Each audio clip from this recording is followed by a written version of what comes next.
रांची से जहां पर चंपई सोरेन के आवास पहुंचे सीएम हिमंता बिस्वा शर्मा, नेता प्रतिपक्ष अमर कुमार बावरी भी इस दौरान मौजूद रहे। तो वहीं कोल्हान के वर्तमान राजनीति को लेकर के चर्चा हुई है। झारखंड विधानसभा चुनाव पर भी चर्चा हुई, ये बात भी सामने आई है। चंपई सोरेन के आवास पहुंचे सीएम हिमंता बिस्वा शर्मा, नेता प्रतिपक्ष अमर कुमार बावरी भी मौजूद। और ये तस्वीरें जो आप देख रहे हैं, ये उस दौरान की तस्वीरें जब आवास पर पहुंचे, चंपई सोरेन का ये आवास। और देखिए चंपई सोरेन भी तस्वीरों में नजर आ रहे हैं। हिमंता बिस्वा शर्मा के साथ चंपई सोरेन मौजूद। इसके साथ ही कोल्हान के वर्तमान राजनीति को लेकर के कहा जा रहा है कि इस दौरान चर्चा हुई है।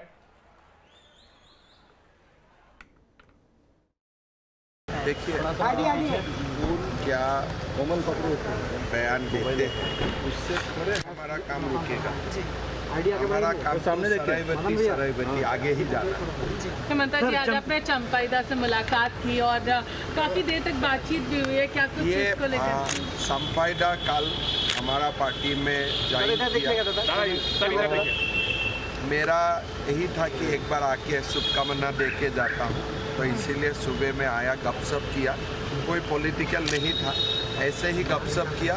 और चंपाईदा को मैं असम के लिए निमंत्रण देता हूँ कि आप आइए, एक बार माँ कामाख्या का मंदिर में पूजा भी कीजिए और मेरा घर में एक बार खाना भी खाइए। मैं निमंत्रण देने के लिए आया था असम में। आज एक और मेहमान आ रहे हैं बीजेपी। सर, आज लोग आइए पार्टी कार्यालय में आइए 12 बजे।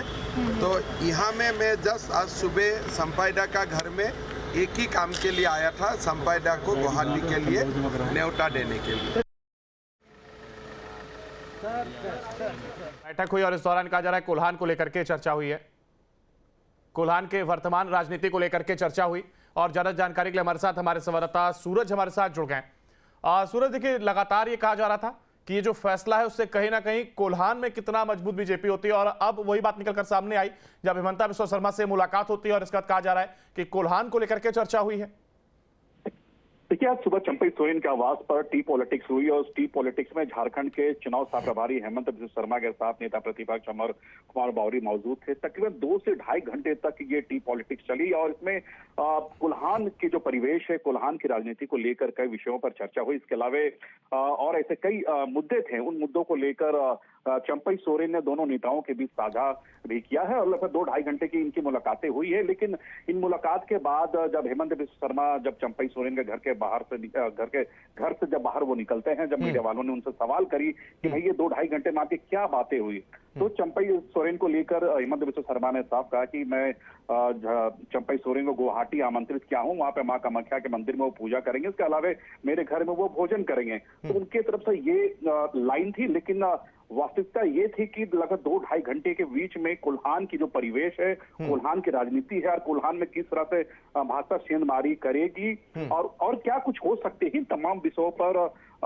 लगभग 2-2.5 घंटे तक बातें चली है। लेकिन खुलकर कोई भी नेता कहने से वो कतराते नजर आए। तो कुल मिला के यही है।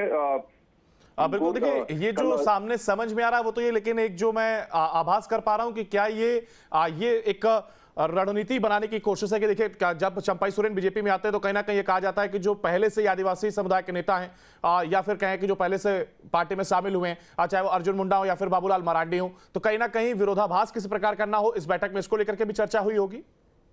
देखिए, बिल्कुल कई आदिवासी चेहरे कल आपको एक मंच पर दिखाई दिया होगा और उस मंच पर चाहे वो पूर्व मुख्यमंत्री अर्जुन मुंडा की बात कर ले, बाबूलाल मरांडी की बात कर ले, इसके अलावा अन्य भाजपा नेताओं की बात कर ले, लेकिन चंपई सोरेन के आने के बाद कहीं ना कहीं पार्टी अंदर खाने से काफी मजबूत होगी। और चूंकि कोल्हान की एक सबसे बड़ी साफ सुथरी छवि वाले व्यक्ति है चंपई सोरेन, तो ऐसे स्थिति में आने वाले असेंबली इलेक्शन में निश्चित तौर पर कह सकता है कि भाजपा को काफी फायदा होगा। और आपने देखा कि कल एक बड़े भारी संख्या पर यानी बल पे आपने देखा कि जो चंपई सोरेन के समर्थक है वो आपको स्टेज पर नजर आएंगे, वो मैदान में नजर आएंगे। वहां पर यह स्थिति थी कि पैर रखने का जगह नहीं था। आप अंदाजा लगा सकते कि चंपई सोरेन की लोकप्रियता क्या है आज के तारीख में कोल्हान में।